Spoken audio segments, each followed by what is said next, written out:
It's your Locked On Flyers podcast for Friday, May 20th. Your daily dose of Flyers news, analysis, and high quality content that's going to stay on this Barry Trotz carousel as long as we can. Enjoy the ride. Your Locked On Flyers, your daily podcast on the Philadelphia Flyers. Part of the Locked On Podcast Network. Your team every day.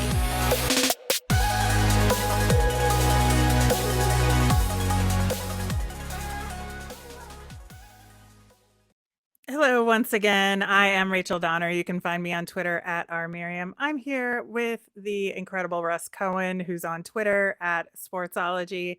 Thanks for making us your first listen every day. You can follow us on Twitter at Locked On Flyers. You'll keep up to date on our episodes and all the Flyers news. You can also email the show at lockedonflyers@gmail.com. We've got a lot to talk about on today's show. We have an interview to talk about with Barry Trotz. We have a re-signing of Nick Seeler. We're going to actually talk a little bit about the role of team president and what's happening around the league and how that could maybe inform the Flyers management structure. And we'll wrap up the week with a little bit of fun talking about the Kachucks and our gritty thing of the week. Locked On Flyers is free and available on Apple Podcasts, Spotify, Odyssey, YouTube, wherever you get podcasts.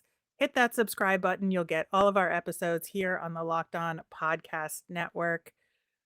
Russ, big, huge signing news. Could not believe it. So excited. Nick Seeler was re-signed. Water is wet. Like, this was a virtual lock.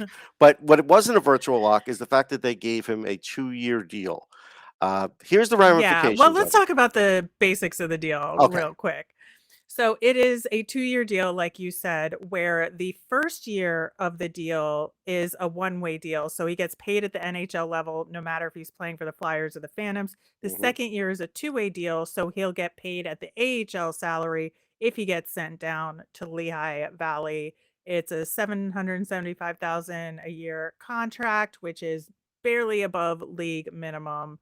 So it's not a ton of money, and it's expected he would play a similar role, ostensibly with less injuries, so he would play less games. But he did actually get in 43 games this past season and had a whopping goal and 2 assists. If he is your number 7 for the next 2 years, you're a bad hockey team. That's all I'm going to say. There is no market demand for Nick Seeler. 2 years ago, he wasn't even in the game. So if you'd have gone to Nick Seeler and said, "Hey, I'll give you a two-way deal and not even guarantee the 775," and he might have said, his agent might have said, "Hey, we're going to look around." I'd be like, "Fine, go look around and you know it's here and come back." Like, that's what you do. You don't lock this guy up for 2 years, even though, yes, everybody's like cavalier about it. Well, you could just bury it in the AHL, or hey, he'll just be a Phantom in 2 years. But, like, you know what? In 2 years, he might be a Phantom. But guess what? If there's injuries, he might have to be your call up because you don't have anybody else, and you're going to be paying him again. And that's where it's a problem. All these 775s add up eventually. They do. Yeah, I think that's, for me, it's not the worst thing in the world. It's No. something we expected. We talked about it. Mm? And so if you kind of have to resign yourself to somebody being your seventh defenseman and it's Nick Seeler, it's not the end of the world. And this is nothing against Nick Seeler. He is No. This is the all about. epitome of nice guy tries hard. He Yes. really Yeah. does. He brings a lot of energy. He brings a lot of enthusiasm. Like I said, he does work really hard and he's done a lot to try and get himself in a position to be an NHL defenseman and not just play in the AHL. So I do give him personally a lot of credit for that. It's just that there are so many people in the pool of players like Nick Seeler, some of which could offer you more offensively and more defensively, for that matter, Well, for yeah. the same amount of money. Just think about it this way. I think they have 5 defensemen locked up. 2 are in ELCs in Addard and York. And you don't expect Addard really to start with the team. You have 3 RFAs, and you still have a couple UFA spots to fill. You just gave him 775, and you've got 5.1 left to spend unless you do other things. Like, was he really the first thing you should be doing here? Yeah, that's also a question I have, right? It just shows what your priorities are, and I'm not sure what the rush was here. That if you could have a handshake agreement with him that this is what you're planning on doing, but the timing to announce just isn't right. Like, don't worry, Nick, we got you, but we've got to Yeah. focus on some other things publicly right now. Like, that's okay with me too. Honestly, it's just like we've been talking about the last couple weeks, and even on yesterday's show talking about perception and prioritization, that this is not the thing that shows that you're making big moves or thinking outside the box Right. in Like, any here's an way. example. Here's an example, and it's devil's advocate. But the Rangers just signed a guy out of Sweden, like a big centerman, right? Nobody knows him. I don't know him. But at least the unknown sometimes is better than the known because you feel like, yeah, you are going out of your comfort zone. You are. So if this guy would have been announced instead of Nick Seeler, because let's say they like this guy better than Patrick Brown, and I'm just giving you examples, then you would say to yourself, okay, look, there's something different going on here. With Yeah. this one, there's nothing different going on here, and as a matter of fact, they're still not operating it from a position of strength with contracts. That's what that Yeah. showed me.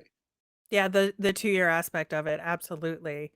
And, I just don't see it as a good element of the big picture, like we're talking about. But again, not the It's worst thing early. in We'll the see. world. Yeah, We'll I'll move on see. from it. We'll see. All right. We also heard on Twitter, I think it was initially from Anthony Sanfilippo, but it is clear that Barry Trotz is interviewing with the Flyers today. Mhm, And that's pretty exciting, I think, in that they are actually doing it. And Barry Trotz just didn't say no off the bat to mhm. the conversation to begin with. That is a good sign that he's entertaining the possibility. And maybe there's something that he could say or that Chuck Fletcher says that maybe makes him think about the Flyers in a different way. Right, but this is where I had said I wanted to be first because and I know a lot of times when you get to interview somebody first and you make a super great impression, you've now given that person something to think about. So let's say Winnipeg gave this amazing impression, the Flyers now have to somehow outdo that, and that's the challenge here. I hope they can, but we'll see. Yeah, it is interesting you mentioned that because there are advantages to being first and there are Yes. advantages to being last with Yeah, the if you're absolutely last, mhm, yes. mhm. But we So don't think he'll be last on this. That the no. Flyers will be last, no. No. So again, I think it's a really good sign that they made the overture. He's going to talk to them, and God, I just hope that they can give him a good sell and give him a good sales pitch.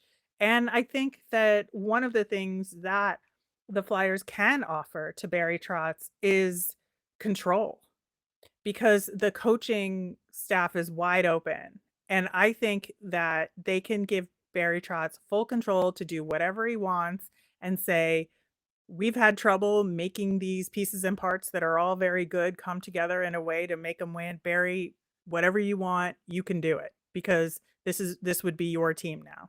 Now you could do that and say that, but then publicly you're sort of like stripping Chuck Fletcher a little bit. And so like if Honestly, things is that's okay with me. I know, but sometimes that could cause turmoil when things aren't going right in the season and everybody starts writing, well, it's up to Trotz now because he holds the hammer. Like it's one thing to give the hammer to the coach, it's another thing to have to deal with the ramifications of that. That said, I'm not against you. I think you might be right.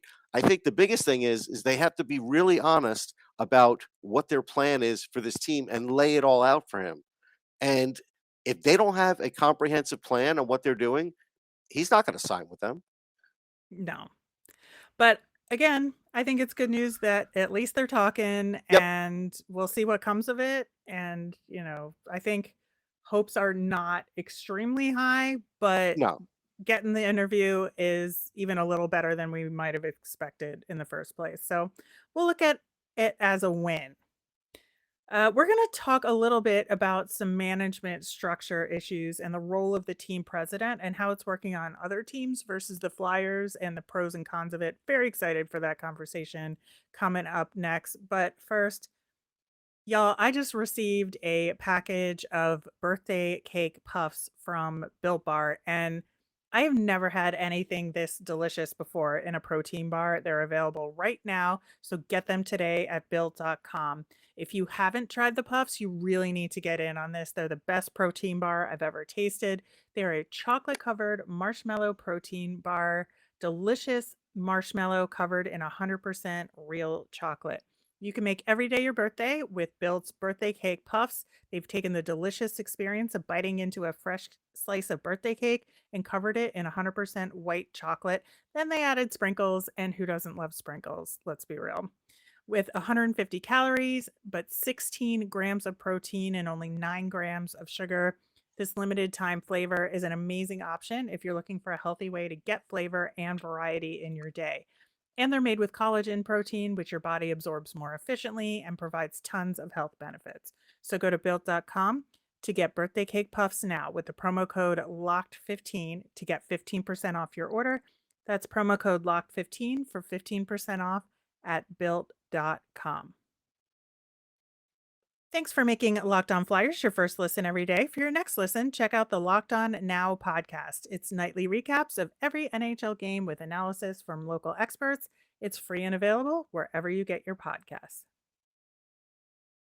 All right, Russ, you brought this up when we were talking, and it's a really interesting conversation because I think one of the things that's been most fun for me about this offseason so far is the Boston Bruins kind of imploding. I think it's remarkable what's going on I there. think there's some And smoke coming out of their house. there really is. They're just not sure what's going on there. I think fans are getting nervous. And there was a quote from Cam Neely, who is the president of the Boston Bruins, saying, I think we have to look at changing how we do some things. I think Bruce, meaning Bruce Cassidy, is a fantastic coach, but I do think we need to make some changes with how we coach.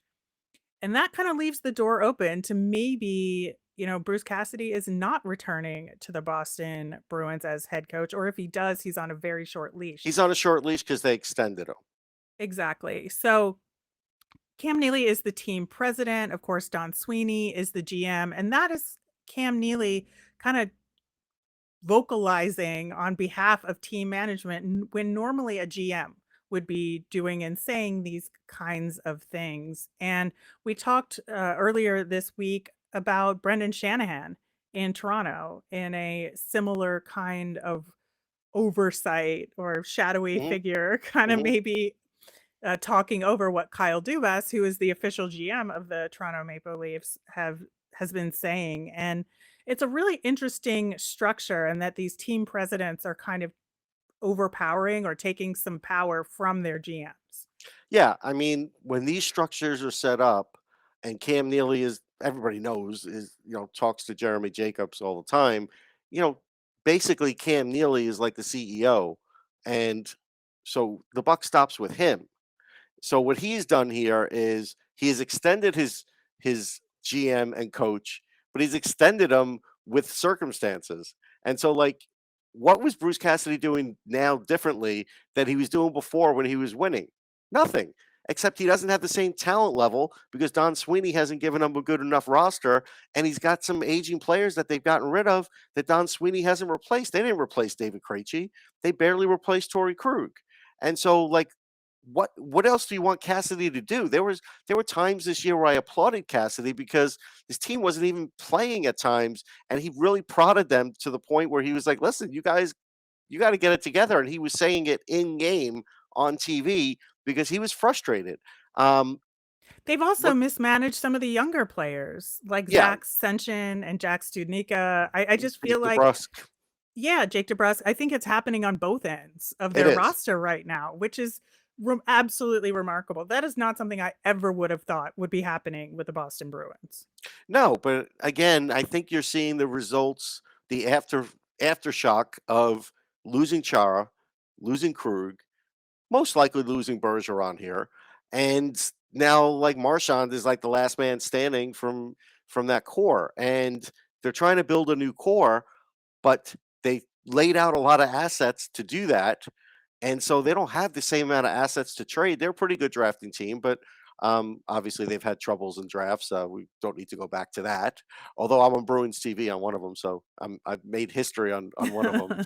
But at the end of the day, they're in a tough spot, and I don't think Cam Neely helped the situation by basically being the power forward here and beating on his two underlings to kind of say, get it in gear. It's up to you guys. And he just sits back. Yeah, and like I said, we were talking about something similar with Brendan Shanahan, where we see the future of Kyle Dubas kind of tied in with the coach there, Mhm. right? With Keefe. Oh, So yeah.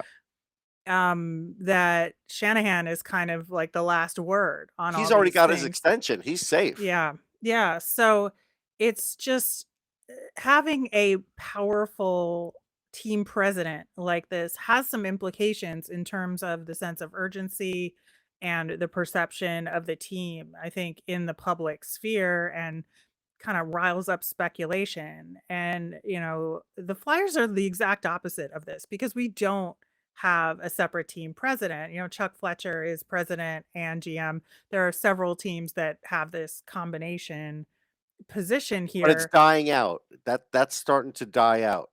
Yeah. And so I think that when we talk about accountability for a guy like Chuck Fletcher, he just has Dave Scott, who's basically a cheerleader in the background who doesn't know enough about hockey to his own admission Mhm. to be an effective guy in terms of that accountability, especially in the public eye. And to me, I would rather have, especially when the Flyers are in a situation where they haven't had success and everything that the team has tried hasn't worked, essentially, for the past few years. I want somebody else out there with some accountability. If it comes with some negatives in terms of having mixed messaging, I think for now I'm okay with that, to be honest. Yeah, see, like when it's coming from the Bruins as an example, you know that Cam Neely is, basically acting on behalf of ownership, right? Mhm. With the Flyers, it's like ownership isn't one person. So Dave Scott is another, guy in that organization that answers to other people in the organization, but have other titles. There's not one person that's in charge of the Flyers anymore. Where some of these teams, there is one person, and that one person wants to sort of stay out of it, which is good. By the way, I don't mind that because I Right. do think if you do that, the fans can't really grab onto you as the owner and love you or hate you. You're kind of like sitting in the box watching, which I think a lot of times is the best thing for the owner to do. But I think at some point the Flyers should change the structure because I don't think anybody is worthy of two titles anymore. Ken Holland is the other one as an example. And listen, if they had any kind of goaltending, they'd be up 1-0 in the series already on a series that a lot of people didn't give them a chance for.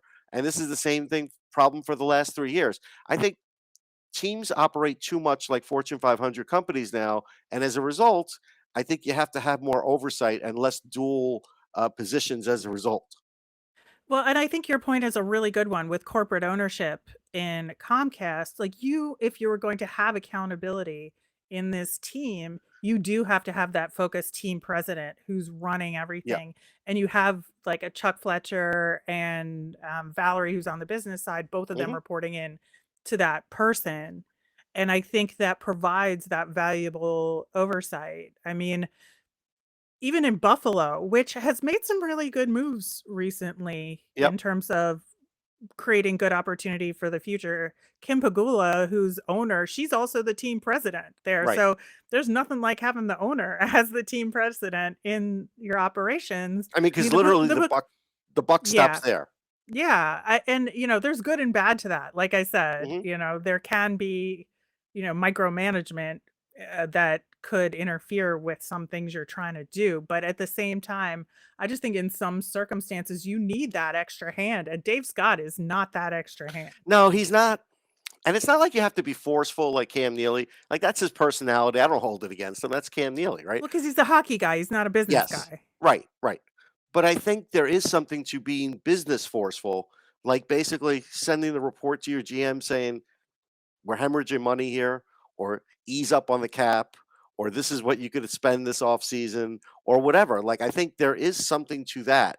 And right now, with the Flyers, it's like, hey, you got a blank check, but it's like, but they don't have a blank check. You only have a blank check in the front office. There is a finite amount on the cap space, and we pointed that out in the last segment. So writing a blank check doesn't do you any good here. No, because if you don't have the money to spend, who cares Right. how much It's just a statement in the air, in the ether. Yeah, now it does sort of help them on the coaching side in terms of the Yeah, blank sure. check, but at the same time, I don't know. I think you still have to have the room to improve the team from a personnel side to attract somebody, no matter how much you're willing to pay them. And I think that's going to be a challenge. We talked about what are the Flyers going to say to Barry Trotz in the first segment without, I think, a strong hand in the president role here as a second voice from the team to sell this team to a Barry Trotz. I think that's a real challenge when you just have Chuck Fletcher saying, "Trust me, Barry, I'm here for you, baby." Yeah, well, like what is that? like as an example, Chuck's got to ask Barry, would you want Travis, if you were the coach here, would you want us to extend Travis Sanheim? What are your thoughts on that? And what if Trotz says, I don't see Sanheim in the future plans, you could deal him? Well, that's an important thing to know now before you go and extend him, right? And then you have to hope that, Trotz would like Ristolainen, or at least would give him a chance because he is extended. So these are things that you have to let the coach in on early on, even when he's not your coach, simply because, otherwise he may not want the job. Yeah, I think that's such a huge point as well in terms of making sure it's clear that the coach does have some influence in terms of the personnel, because if they're going to have a particular system that they're going to want to use, they need to have personnel that can execute on it. Right. And if you're stuck with like a few people because of their contracts, the ones you're not stuck with, you're going to need to provide some flexibility for whoever Yeah. that is. Yeah. Yeah. Yeah, because he might say, hey, I would like to get X, Y, and Z in free agency. And then it's up to Chuck to do it, right? Yeah, it really is. But I just, Or in a trade or whatever. yeah, thinking about all of this, I do really wish we had a much stronger hand in the team president role or the corporate oversight role from Comcast. I just think that, you know, like we've said, on one hand, it's good because they are an endless fountain of money to some degree. But at the same time, what does that do you if you're not running things right? Yeah, money without the accountability, you lose something. You do. You do. All right, we're going to wrap things up with some fun topics to end out the week. We'll talk about the Kachucks having some fun out west in the playoffs. We'll have our gritty thing of the week, and it'll be a good Friday for all of us. BetOnline.net is your number one source for all your betting needs and sports info. Find all the latest odds, news, and sports developments, including this year's basketball playoffs, Major League Baseball scores, fights, and even next year's NFL futures. BetOnline is your continued source for all your sporting wagering information, from live betting to playoffs, esports, and more. Head to the website today or use your mobile device to learn more about the trends and action. BetOnline, where the game starts. All right, the playoffs are into round 2. There's a lot of fun stuff going on, but I think one of the most exciting things about the playoffs so far has been the brotherly love between the Kachucks. And Matthew is having a good series, I think, so far for the Calgary Flames. And Brady, who, of course, is on the Ottawa Senators, is in the stands, having fun, mixing it up with the fans. Just a huge part of the action, I think. And there's been a little bit of controversy about that, given that he's on a different team. It's but made up that's dumb. controversy. It is dumb. it is dumb. But I think the fact that he's being so supportive and showing up for all these games is I love it so much. Like, hockey brothers are so much fun to me. Yeah, I mean, look, the Flyers have had the Watsons, they've had the Sutters. Like Hmm. Flyers fans get it. Look, I said on another show, anybody named Cohen, if they're in a sport, I'm rooting for them. So if somebody's my family member or a brother, of course I'm rooting for them. And that means, yeah, wearing all the gear, jumping up and down, cheering them when they score. I also like the fact that Keith Kachuk did not want to throw his hat into the onto the ice when Matthew got the hat trick. I thought that was great because he's like, no, listen, take it from a mostly bald guy like me. You need that hat later on, so I get it. Yeah. And we have seen some stories, not to this scale before, but of course, Cal O'Reilly, who's the captain of the Lehigh Valley Phantoms, his younger brother is Ryan O'Reilly, who's Yep. captain of the St. Louis Blues. And Cal has talked ad nauseum about how much he loves Ryan and he supports him. And, when they won the Stanley Cup, how cool it was.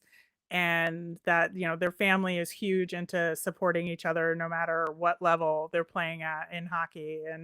And I've definitely loved to watch that uh, unfold in Yeah. past I years. mean, And Brady's season is over. yeah, What do you want for him to do? yeah, just like sit at home while his No. brother's in the playoffs This is doing why the well. Kachucks are awesome. They're all awesome. If you ever speak to them, they are down to earth, normal people who just happen to be great at hockey, and that's fantastic for the sport.